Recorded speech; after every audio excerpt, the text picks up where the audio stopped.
नमस्कार शेतकरी मित्रांनो. यावर्षी मान्सून वेळेवर आगमन झाल्याने शेतकऱ्यांनी जे खरीप पिकं आहेत जसे की सोयाबीन, कापूस, मूग, तूर, उडीद हे जे पिकं आहेत त्यांची वेळेवर लागवड केल्यामुळे ती पिकं आता 10 ते 15 दिवसाची आहेत आणि अशा पिकांवरती आपल्याला वाणी या किंवा बोलीभाषेतलं पैसा या किडीचा आपल्याला प्रकोप दिसत आहे.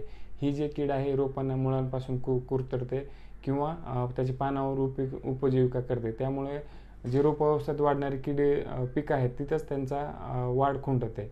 आणि दुसरं म्हणजे ही कीड जी आहे बांधांवरती किंवा झाडांझुडपात ती त्याची अंडी घालते आणि 200 ते 250पर्यंत अंडे उबवून आल्यानंतर ती जी पिल्लं आहेत ती पिकांवरती उपजीविका करते.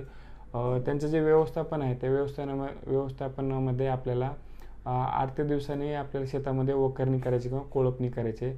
दुसरं म्हणजे जी कीड समूहानं दिसते तिला हातानं वेचून किंवा हातमोजे घालून तिचं नष्ट करायचं आहे. तिसरं म्हणजे बांधावरतील गवत वगैरे जे आहे ते काढून नष्ट करायचं आहे. आणि चौथं रासायनिक नियंत्रणामध्ये आपल्याला जे कार्बोसल्फान 10% किंवा फिप्रोनिल 0.3% जे शेणखतात मिक्स करून आपल्याला रोपांच्या बुडाला टाकून द्यायचं आहे.